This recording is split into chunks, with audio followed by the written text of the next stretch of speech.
So in the multitude of new equipment that we've got here in Spec Ops, I wanted to cover these adapters that we bought to take place of APRs. So you guys have been around a while, probably remember the MSA APRs that we sent out some time ago and then pulled back.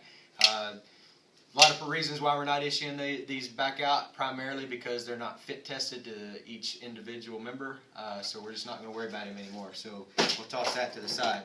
But everybody's issued a Scott SCBA mask, so we're going to give each rescue company one of these boxes. It's going to have 4 adapters that attach to the front of the mask. So just come in here, hook this thing in just like you would any sort of SCBA.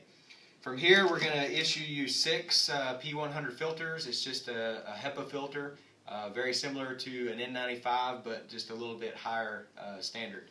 And it will screw right onto the front of your mask with a 40mm adapter. So now you've got a filter. So you structural collapse guys, this would be perfect for any sort of overhead breaching, or you're in confined spaces running jackhammers. This is a great fit for that.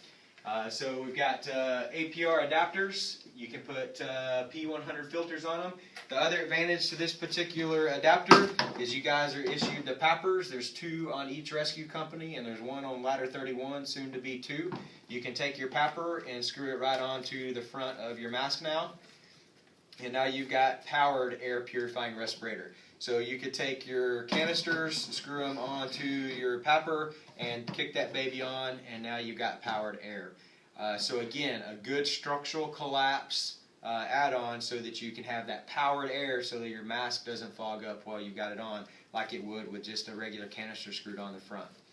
One thing to know is that this adapter with our current face pieces, which our face pieces are AB3000 face pieces that are issued by air shops, this face piece is not CBRN compliant unless it's used with an SCBA.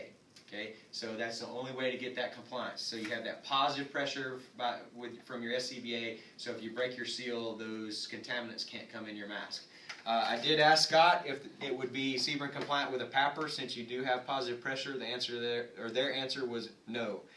So if you need some sort of CBRN compliant mechanism, you're going to need to use the mask that's supplied with the PAPR, because it's got this additional strap that goes up on top there to give you a little bit tighter seal. Unfortunately, these aren't fit tested to each member, but that's as close to CBRN compliance as we can get.